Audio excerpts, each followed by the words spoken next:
Bueno, buenas tardes, buenas noches, ¿cómo les va?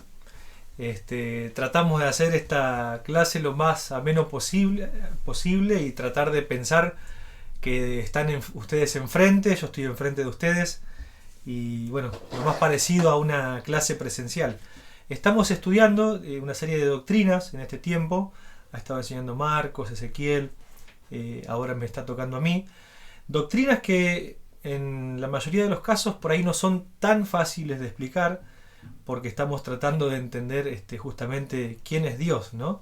Entonces, qué lindo que es tomar un tiempo para pensar en Él y para ver realmente quién es Él. Muchas veces tenemos distintas ideas de Dios en nuestra cabeza y uno va muchas veces actuando en base a lo que piensa que es Dios. Por ejemplo, hay personas que piensan en un Dios que está enojado, entonces viven con mucho temor, con miedo a hacer cosas malas, por miedo a que ese Dios quizás las castigue.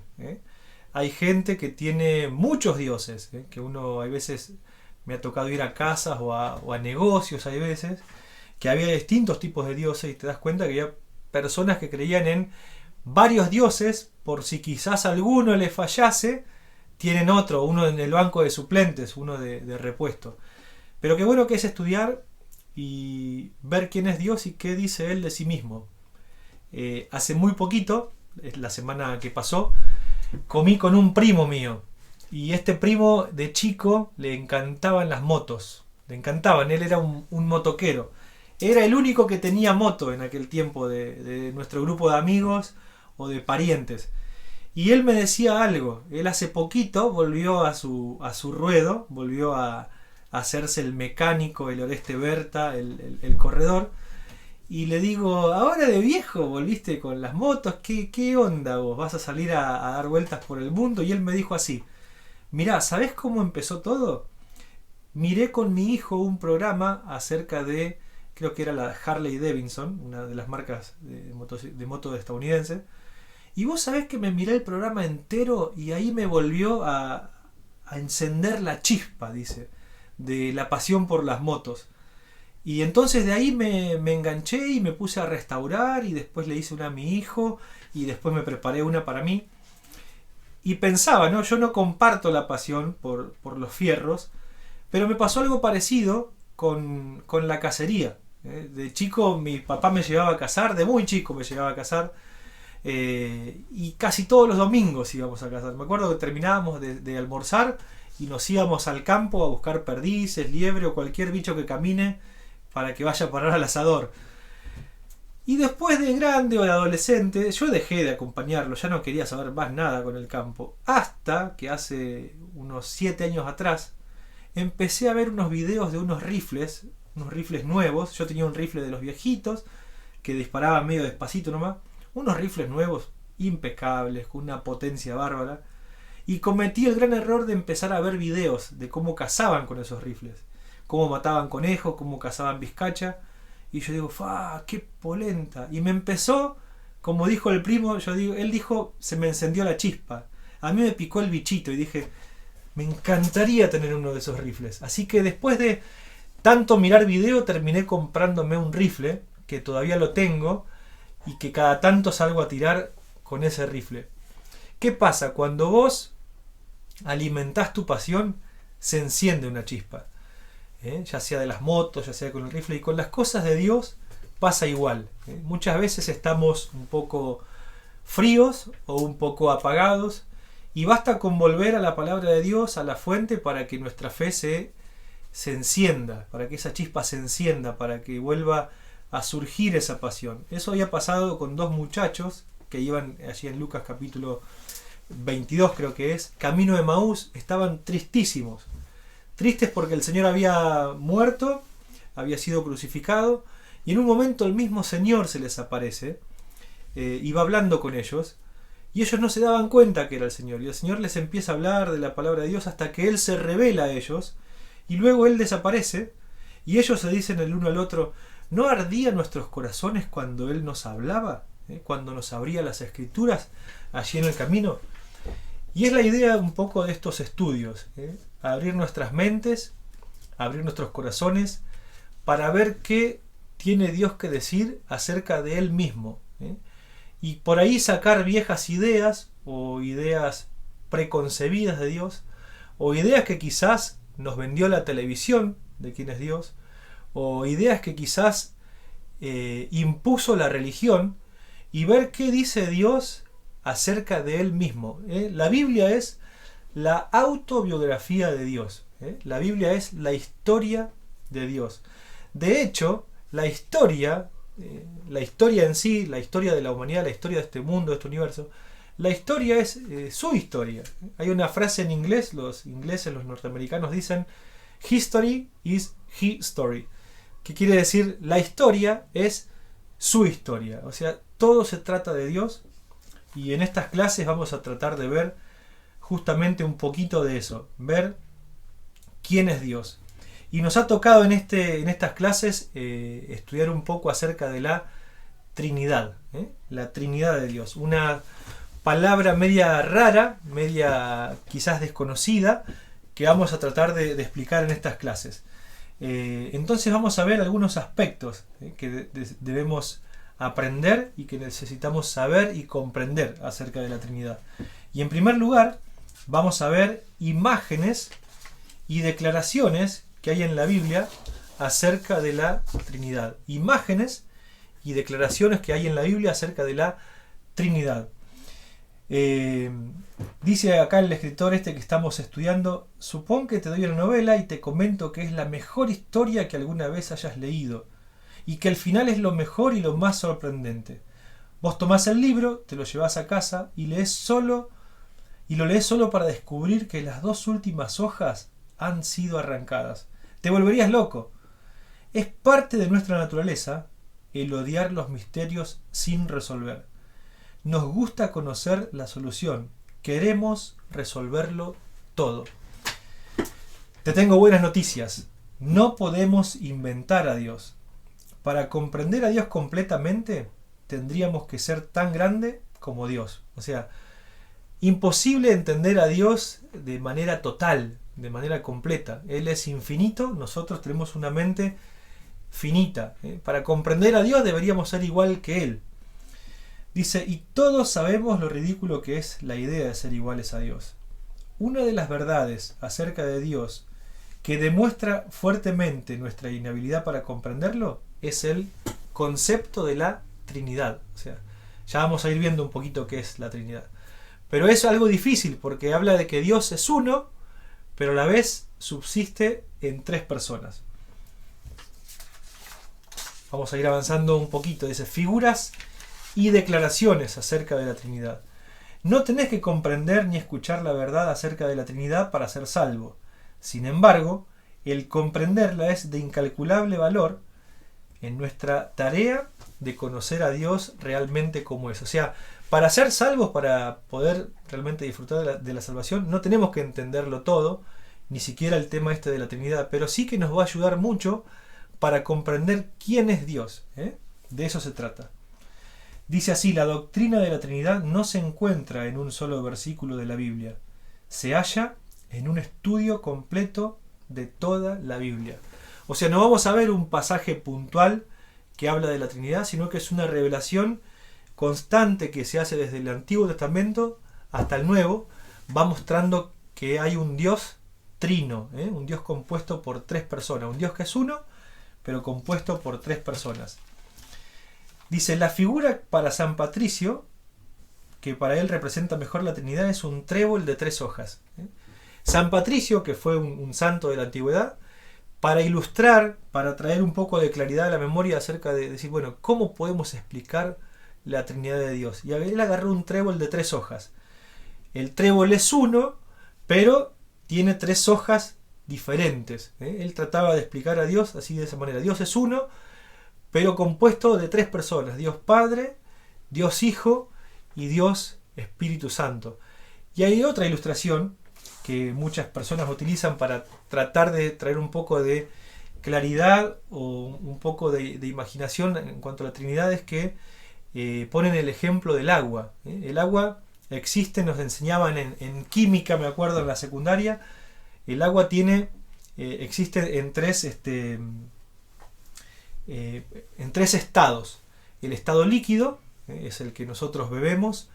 El agua puede estar en estado sólido, que lo podemos ver en una cubetera, en el hielo o en los glaciares y demás. Y también puede estar en estado gaseoso, cuando el agua se calienta, hierve y se levanta ese vapor es agua. No es en el estado líquido, no es el hielo, pero es agua, tan agua como el agua que tenemos en el vaso, tan agua como el de la cubetera, o tan agua como el mismo vapor. O sea, el agua es una, pero está en 3 estados diferentes. Y es lo que enseña la Biblia. Dios es uno, pero subsiste en 3 personas. Vamos a tener que ir teniendo un poquito de paciencia, porque vamos a ir de a poquito tratando de desmenuzar esto y no hacer un embrollo, y tratar de explicar un poco más acerca de la Trinidad de Dios. Dice Billy Graham, un gran predicador, dice: cuando comencé a estudiar la Biblia, años atrás, la doctrina de la Trinidad era uno de los problemas más complejos con los que me encontré. Nunca lo resolví por completo, porque tiene su lado misterioso, y aunque aún no lo comprendo en su totalidad, hasta el día de hoy lo acepto como una revelación de Dios. Billy Graham, un gran predicador, un siervo de Dios, él abre su corazón y dice: es algo que me costó de entrada, hoy lo tengo más asimilado, pero no lo comprendo en totalidad. O sea, no vamos a, en este estudio, tratar de comprender del todo, pero sí tratar de arrojar la luz que tenemos en la Biblia para comprender un poco más acerca de la Trinidad. Dice: hay figuras y declaraciones que son recordatorios de la verdad de que Dios es 3 personas en un solo Dios. Dios desea que comprendamos esta verdad porque quiere que lo conozcamos como en realidad es. Cuando decimos que Dios es una Trinidad, ¿qué significa esto? ¿Y qué no significa esto? Miremos ahora, una figura de la Trinidad que los creyentes han manejado por siglos. La verdad de la Trinidad que se muestra en la Biblia, Dios allí enseña que Dios es uno. Dios es uno. Dice Deuteronomio capítulo 6, versículo 4. Ese pasaje es la declaración de fe del pueblo de Israel. Nuestra fe es una fe judeo-cristiana, o sea, nuestra fe nace justamente de la fe aún de allí de los hebreos. Dice Deuteronomio capítulo 6, versículo 4: escucha, Israel, el Señor nuestro Dios, el Señor único es. Dice: escucha, Israel, el Señor nuestro Dios es el único Señor. En la versión antigua que yo tengo dice: oye pues, Israel, Jehová nuestro Dios, Jehová uno es. Esa es la declaración de fe que entendieron los hebreos allí con Moisés. Hay un Dios, es un Dios, y vamos a ver más adelante que compuesto por 3 personas diferentes. Pero no es que son 3 dioses, no son muchos dioses. Dios es uno. Ese versículo en hebreo dice: Shema Israel, Adonai Eloheinu, Adonai Echad. Y esa palabrita Echad quiere decir uno compuesto por partes diferentes. Es un solo Dios, pero compuesto por 3 personas: Dios Padre, Dios Hijo y Dios Espíritu Santo. Dice acá el escritor: no existe tal cosa como Dios o 3 dioses o 5 dioses. Hay un solo Dios.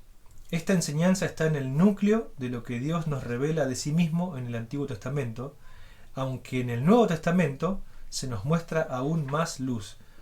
Y Isaías capítulo 46 versículo 9 dice: recuerden las cosas pasadas de antaño, Yo soy Dios y no hay ningún otro. Yo soy Dios y no hay nadie igual a mí. Son palabras del mismo Dios. De hecho, cuando Israel dejaba a Dios y buscaba a otros dioses, quería sumarle dioses o quería cambiar a Dios, venía juicio de Dios. Dios es uno y es un Dios celoso. La primera verdad, Dios es uno. Segunda verdad, dice Padre, Hijo y Espíritu, en la Biblia son llamados Dios. Tanto el Padre como el Hijo, el Señor Jesucristo, y el Espíritu Santo son todos llamados en la Biblia, se los menciona como Dios. Dice el primer punto, el Padre es Dios. Romanos 1:7 dice que Dios nuestro Padre y el Señor Jesucristo les conceda gracia y paz. El Padre es Dios. Eso lo tenemos como un poco más asimilado en nuestra mente. Sí, claro, Dios, el Padre es Dios. Pero también Jesús es Dios. No solamente que Dios el Padre es Dios, sino que Jesús, el Hijo, Él también es Dios. Dijo Tomás en Juan capítulo 20, versículo 28, cuando vio a Jesús, Señor mío y Dios mío.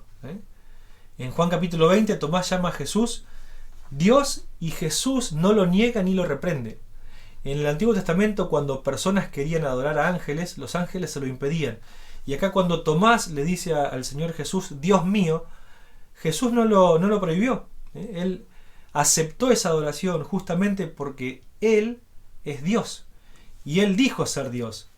De hecho, la causa de la muerte de Cristo, Él fue crucificado, no por ningún pecado que hubiese cometido, sino porque la causa fue que Él aseguraba ser Dios. Entonces los judíos lo tomaron por blasfemia, porque Él decía ser Dios, y ese fue el cargo por el cual lo llevaron acusado y lo llevaron a la cruz, porque Él aseguraba ser Dios. Entonces, primer punto, el Padre es Dios. Segundo punto, Jesús es Dios. Y dice el último versículo, Juan 1:1, en el principio era el Verbo, y el Verbo era con Dios, y el Verbo era Dios. Este es un punto que es importante marcarlo y remarcarlo porque hay muchas religiones que parecen, entre comillas, similares y dicen creer en Jesús, pero solamente como hijo. No reconocen a Jesús como Dios. Y la verdad de la Escritura y de toda la Escritura, aún en el Apocalipsis, habla de que Él es Dios. Jesús, Él mismo dijo ser Dios. Las Escrituras dicen que Él es Dios. Los apóstoles dicen que Él es Dios.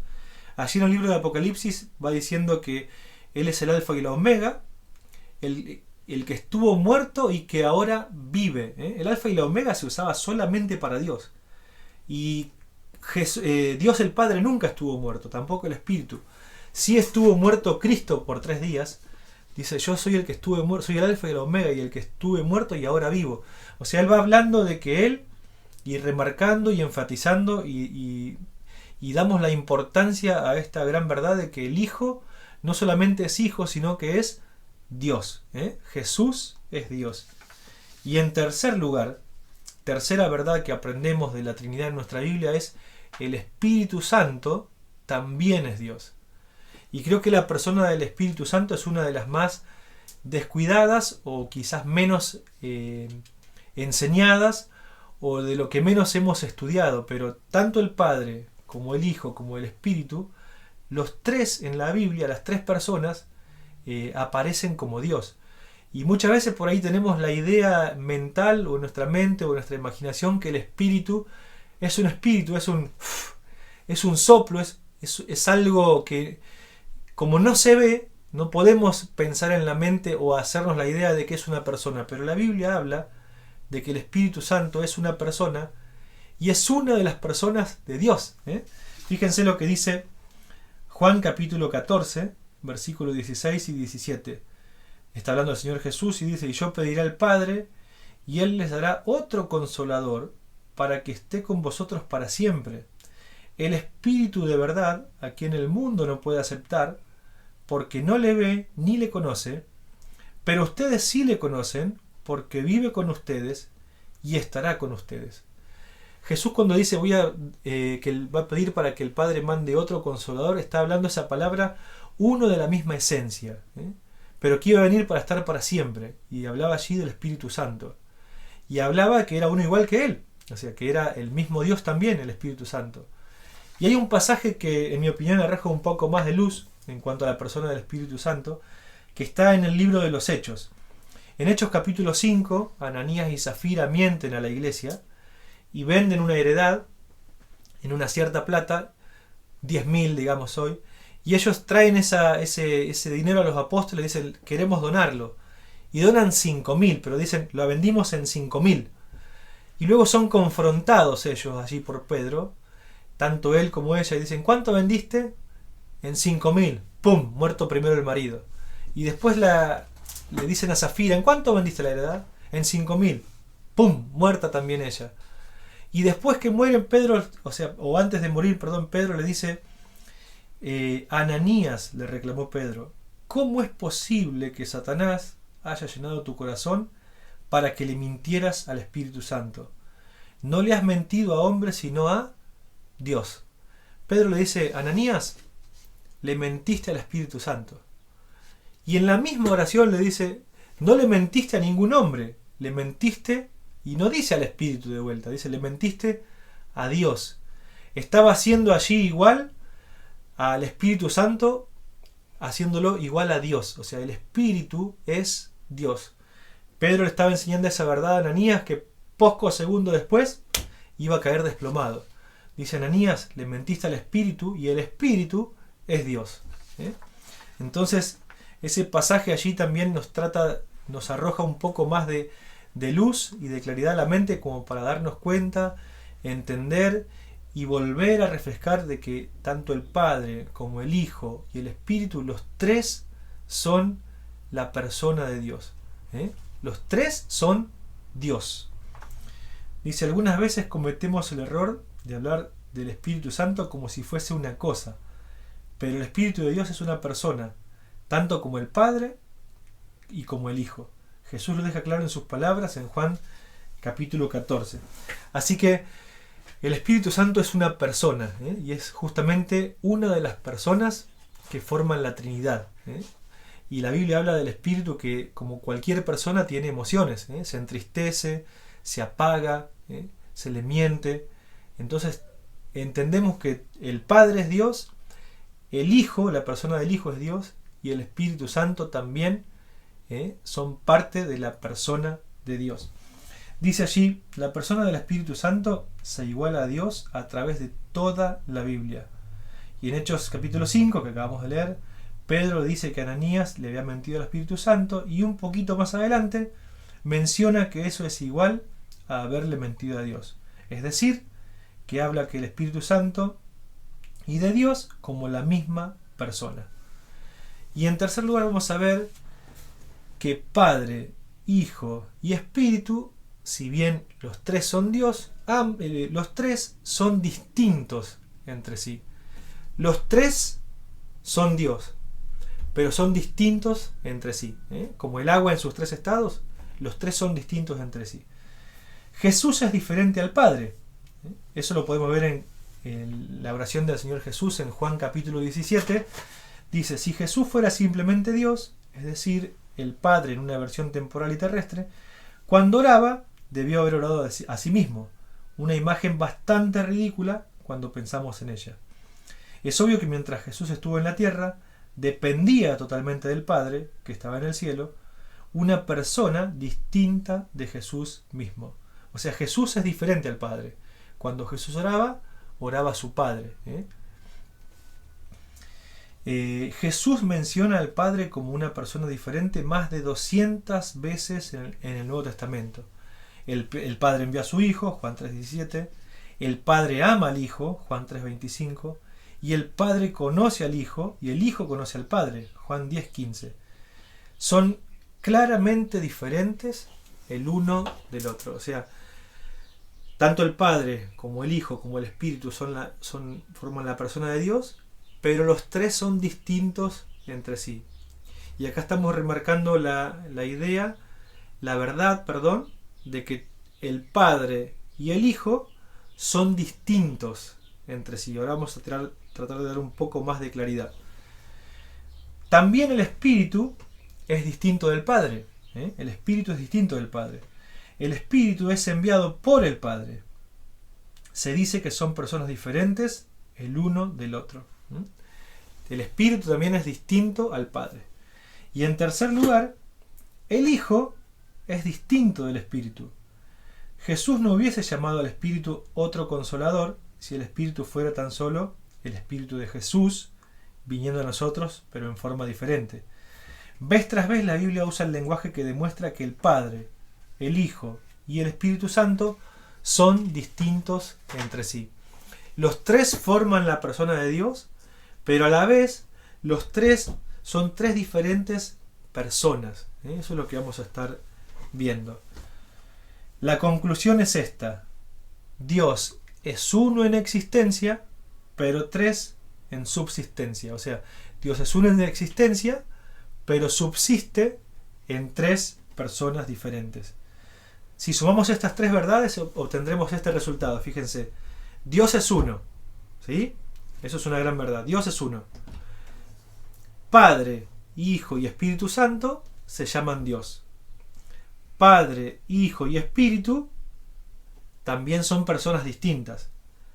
Y la Trinidad es un Dios en tres personas, ¿sí? La suma es esta: Dios es uno, Padre, Hijo y Espíritu se llaman Dios, Padre, Hijo y Espíritu son personas distintas. Esa suma de esas tres verdades nos da que la Trinidad es un Dios en tres personas.